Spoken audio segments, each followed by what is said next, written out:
Тема на денот вечерва разговарам со Максим Ацевски, прв човек на Државниот завод за ревизија. Господин Ацевски, добро дојдовте во Сител прв пат по вашиот избор пред нешто повеќе од една година во собранието. Добре најдов, добро вечер и поздрав до гледачите на Сител телевизија. Така. Благодарам на поканата. Ви благодарам што прифативте. Ваша задача е да проверувате како се трошат народните пари. И вашиот мандат опфаќа околу 1300 институции, кај кои што можете да проверите нели како се троши, како се располага со средствата кои се практично од граѓаните, но немате секако ниту време, ниту можност да проверите толкав обем на институции во текот на една година и обично се фокусирате на 40-50. Оваа година видов дека во планот имате 71 институција која ќе биде предмет на ревизија. Може ли да ми кажете во ова нешто повеќе од една година како сте задоволни од сопствените резултати и дали успеавте неправилностите кои што сте ги утврдиле со ревизорските извештаи да стигнат до некаква завршница, до некаков правен исход, покрената ли е некоја истрага врз основано на што сте го сработале? Секако дека сум задоволен. Самите резултати и бројките кои што ги објавуваме континуирано на веб страната на Државниот завод за ревизија зборуваат за одлични резултати. Не би сакало ова да се свати како фалење на резултатот на Државниот завод за ревизија, меѓутоа навистина бројките патуваат на една констатација која што навистина сликата за работењето на Државниот завод за ревизија е сменета во последните неколку години. Од она што имаме сработено, она што кажавте дека бројот на субјекти кои што представуваат предмет на ревизија навистина се 1300, тоа е така огромна бројка, меѓутоа сепак согласно нашите методолошки акти ние работиме согласно проценката на ризиците и она што значи. Значи кој има повеќе пари за трошење, тој е приоритетен за Државниот завод за ревизија, ако добро разбирам. Значи оној што има повеќе материјалност, односно повеќе средства и оној што има поголем ризик во однос на неговото работење, има поголеми шанси да биде предмет на ревизија и да биде опфатен согласно годишната програма за работа на Државниот завод за ревизија. Во суштина, ако може да забележите со годишна програма за работа за 2021 година, утврдени се 71 ревизија, но тоа не значи дека ќе бидат само 71 субјект. Овде пред мене е ревизорскиот извештај кој што се однесува на ревизија на успешност за преземените мерки, подадените препораки за ревизија на успешност за додолување на водното право, каде што со оваа ревизија уфатени се 146 субјекти. Тоа значи дека тоа е еден од последните извештаи кој што во суштина представува би рекол круна на работењето на Државниот завод за ревизија, бидејќи утврдени се најмалку 204 милиона неуплатени средства во буџетот на државата, или тоа е некаде околу 3,3 милиона, а некаде латентен приход околу 11 милиона евра, кои што во суштина треба да бидат прибрани од јавните предпријатија. Во целата одговорност конкретно за овој навистина висок износ на средства? Одговорноста е тука пред се на менеджментот на јавните предпријатија на локално ниво. Овој ревизорски извештај е доставен до сите надлежни институции, вклучувајќи јавното обвинителство, управата за финансиска полиција, Министерството за внатрешни работи и Државната комисија за спречување на корупција. Веќе имаме постапување од финансиска полиција, се работи, имаме неколку работни состаноци во кои што се бараат дополнителни податоци и анализи. Имаме работен состанок во текот на денешниот ден со Министерството за финансии, кој што е крајен корисник на средства, и на крајот на криштата имаме и конкретни резултати каде што доставен од едно јавно предпријатие доставен договор за уредување меѓусебните права и обврски помеѓу Инспекторатот за животна средина и тоа е јавно предпријатие во кое што со тој договор се уредува плаќањето на рати, односно на 48 рати. Се работи за 33.000 евра неплатени средства и доколку во рок од 48 месеци тие средства не бидат уплатени во буџетот на државата, јавното предпријатие ќе биде казнато со 20.000 евра казна и 6.000 евра за директорот на јавното предпријатие. Може ли околу бројките колку успевате практично неправилностите кои ќе ги утврдите да резултираат со јавно обвинителски одлуки, односно отворање на истраги и судски постапки? Како што е овој случај? Сега се уште рано за овој зборуваме, меѓутоа според податоците со кои што располагаме и би сакал само да информирам јавноста дека имаме софтверска апликација во која што на годишно ниво водиме евиденција и историјат за сите ревизорски извештаи кои што се доставени до јавното обвинителство и до сите надлежни други органи. Започнувајќи од 2010 година до 2020 година до јавното обвинителство имаме доставено 98 ревизорски извештаи. Последните податоци кои што ги имаме добиени од јавното обвинителство говори дека од 44 ревизорски извештаи кои се земени во обработка, само 5 ревизорски извештаи нема основ за понатамошно постапување, што е сепак право на јавното обвинителство. Тоа кажува дека 90% од доставените ревизорски извештаи значи представуваат основа за преземање на јавно обвинителско постапување, што докажува за кредибилитетот и за точноста на работењето на Државниот завод за ревизија. Споминавте од 2010 до денес, тоа е до период 11 години. Имаме ли некакви завршени судски пресуди и за кој предмет, на пример, имаме веќе? Има судски пресуди, тоа е за јавно комунално предпријатие Гостивар, каде што има обвинение, има и други постапки кои што се во тек. Меѓутоа, не би сакал сега да ги елаборирам, меѓутоа јас сум задоволен од тоа што во последно време се интензивира постапувањето од страна на надлежните органи за нашите ревизорски извештаи. Исто така би сакал да кажам дека само за 2020 година доставени се 5 ревизорски извештаи до јавното обвинителство, 2 ревизорски извештаи се доставени на Министерството за внатрешни работи, 1 ревизорски извештај е доставен до Управата за финансиска полиција и 1 ревизорски извештај до Државната комисија за спречување на корупција. Често читаме за јавни набавки кои предизвикуваат вознемираност кај јавноста. Кој ќе видите дека се купуваат луксузни работи од типот на мебел, автомобили, па дури и за петисани, некои навистина чудни бројки. Вие сигурно ги гледате во документацијата за јавни набавки, гледате сигурно и поголеми суми кога станува збор за некои други прашања. Но истовремено имаме најави од вице-премиерот за борба со корупцијата дека буквално секоја чаша вода на функционерите ќе им се брои. Тоа секако не очекуваме вице-премиерот да го прави лично. Претпоставам дека тоа се однесува на институциите меѓу кои и вашата, кои можат да влезат во траг во финансиското работење на функционерите и на државните институции. Ќе го прави тоа вашата институција? Видете вака, нашата институција не е за мерење и броење на чашите кој колку вода ќе испие, но нашата институција има мандат да го проверува начин на користење на јавните средства, вклучувајќи ги и трошоците за репрезентација, кои што во суштина најголем дел од тие трошоци се однесуваат за гостителските услуги. Тие расходи во суштина представуваат предмет на ревизија од страна на Државниот завод за ревизија и ние во сите субјекти кои што ќе бидат офатени со годишната програма, се она што значи материјално ќе биде предмет на анализа. Меѓутоа морам да кажам дека ние не може да се занимаваме со ревизија на небитни позиции или небитни ставки во финансиските извештаи во кои што самиот трошок на ревизор ден ќе биде поскап од она што ќе биде предмет на ревизија. Така да секој треба да се водиме од економичноста на начинот на користење на ревизор деновите во однос на она што представува предмет на ревизија. Сепак можев да прочитам на ваше мислење дадено до една анализа на невладина организација кога станува збор за тоа како да го сведеме на минимум можноста од злоупотреба при јавните набавки, па вие таму велите дека е добро да се вршат групни јавни набавки, на пример групна јавна набавка на нафтени деривати, мобилна телефонија, електрична енергија, меѓутоа и на други секако еве и на средства. Колку тоа се практикува и особено сега еве во ек на пандемија, тоа би можело да се примени и во набавките во здравството. Точно се применува ли тоа?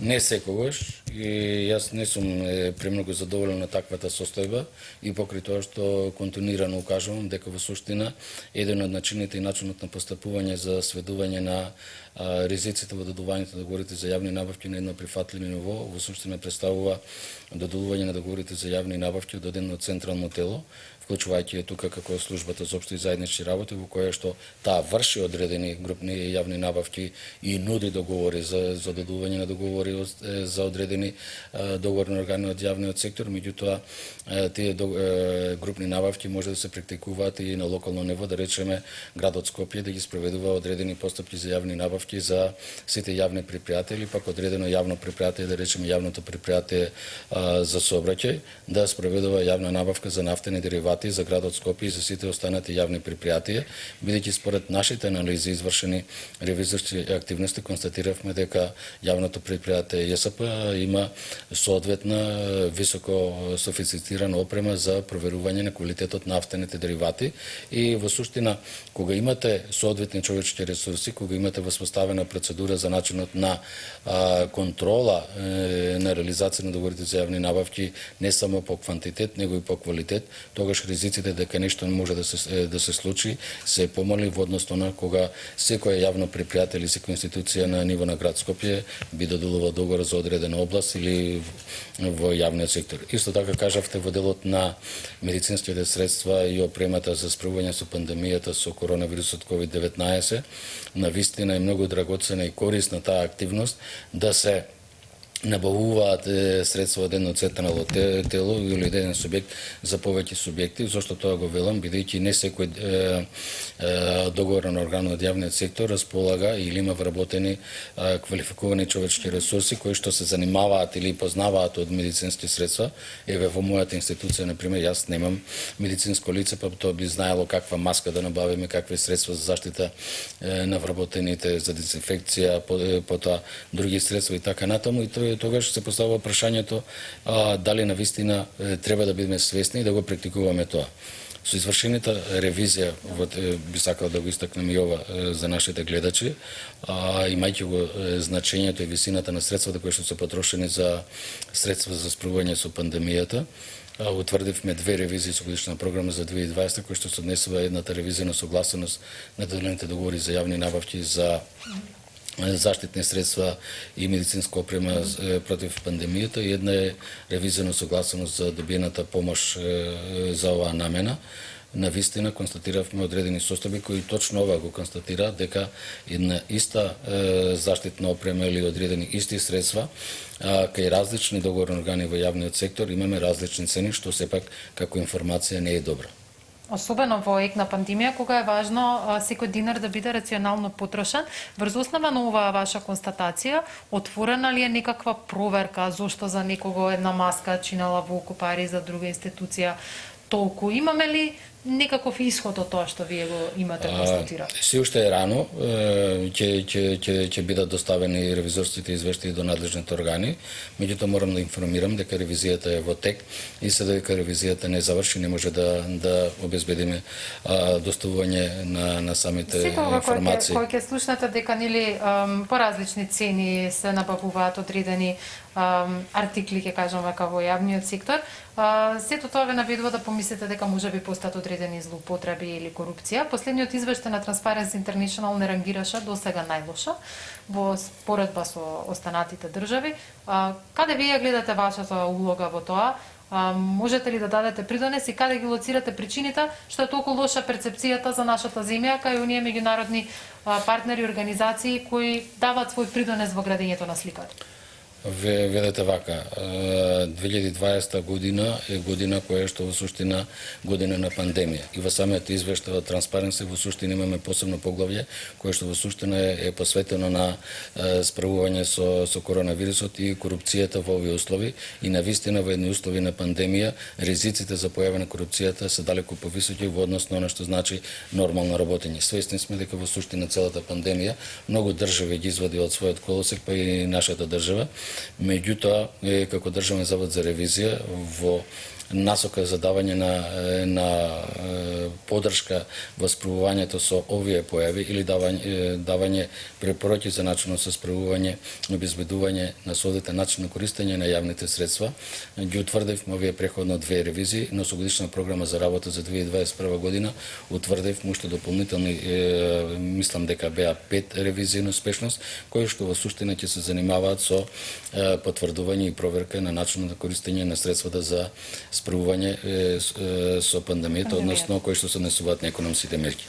Во интерес на нашите гледачи, во интерес на граѓаните на Република Северна Македонија, во интерес на бизнес заедницата и во интерес на невладините организации, мора да појасниме начинот на формирање на одредено рангирање согласно извештајот на Transparency.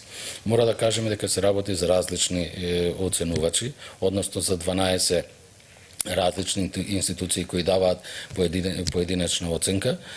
Се надевам дека може да камерата да го забележи сето тоа, а се даваат за 13 различни извори на податоци.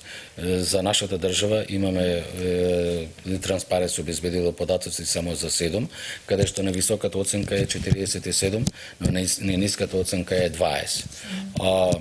Очекував и се уште очекувам дека надлежните органи ќе се позанимаваат и ќе стапат во контакт со сите овие 12 оценувачи да поразговараат. Што е тоа што во одредени области имаме оценка од 47, каде што имаме 47 поени и доколку имаме 47 поени, тоа би значило дека високо 60-то место, а додека што е тоа што на одредено место сме рангирани со 20 поени и што во суштина, ако земете средна големина, тоа значи 35, што во суштина представува просек и представува повлекување на нашата држава во надолно ниво. Ќе рече дека за одредени организации имаме некоја средно добра оценка, додека пак за други имаме навистина ниска оценка, како што е, например, Економист, кој што е дал најниската оценка за земјава.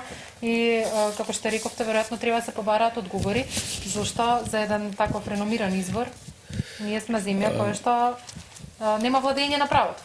Сметам дека е клучно надлежните органи во секој период, вклучувајќи го и за периодот за 2020, но земајќи го и 2021 година. Клучна е комуникацијата.